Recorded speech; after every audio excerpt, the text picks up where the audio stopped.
Percy was working in the coal mines. He was feeling bored and lonely, with only the silly freight cars for company. "Cheer up, Percy," said his driver. "Sir Topham Hatt has told me that we must be here again tomorrow. We've just got to make the best of a bad situation." "I'll try, sir," sighed Percy. Next morning, the freight car started teasing Percy. "Percy, Percy, green and small, he's no use to us at all. Around the yards he'll puff and blow, but on the hills he's oh so slow. Be quiet." Then he took the freight cars to the coal hopper to be loaded up. Percy still felt glum as he puffed up to the top of the hill. He parked his freight cars and then set off back down to the mines. Not even the cheerful sight of Bertie the bus could bring a smile to Percy's face.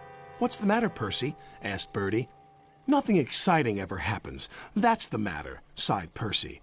"It's just coal, coal, coal, and cars, cars, cars. I'm bored, bored, bored." "Excitement is surprising," observed Bertie. "You never know when it'll happen. Otherwise, it wouldn't be exciting. Toodle peep." "It would be surprising if something surprising happened," muttered Percy. Later, he stopped by the water tower for a drink. "Hello, Percy. How are things?" asked Toby. "Boring."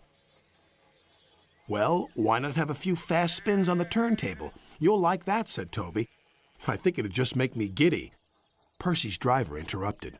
"Stop gossiping, you two. Cheer up, Percy. You'll soon know more about cars than any other engine." "That'll be exciting," called Toby. The freight cars were still grumbling, and there was more of them than ever. "You're much too small to pull all of us. We want another engine or we'll be struggling up the hill all night." "All night, all right. You can puff and blow, but on that hill you're still too slow." "Slow yourself," stuttered Percy.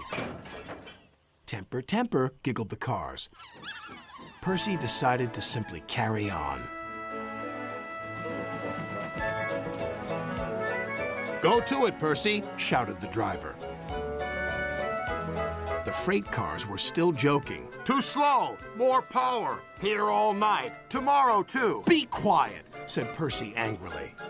Then there was trouble. A coupling broke. "Surprise, surprise, catch us if you can." "Oh no!" cried Percy.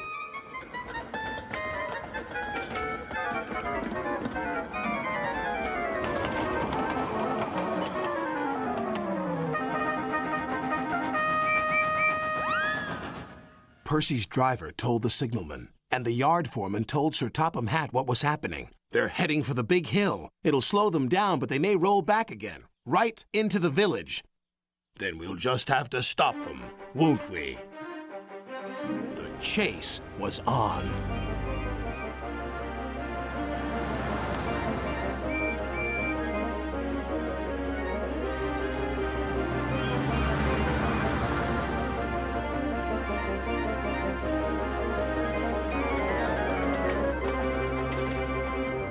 As they approached the hill, they overtook the freight cars.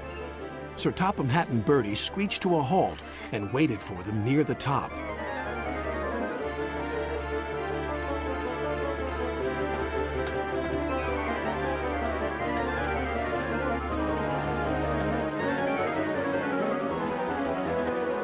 The hill slowed the freight cars right down to a standstill. Then the men quickly put wooden blocks behind their wheels so they couldn't roll backwards. The freight cars were now secure. Just then, Percy arrived. "Well, what did you think of that?" joked Bertie. "A good chase is always exciting." "It was certainly a surprise," decided Percy. "And you were right, Bertie. A really useful engine should never be surprised by surprise."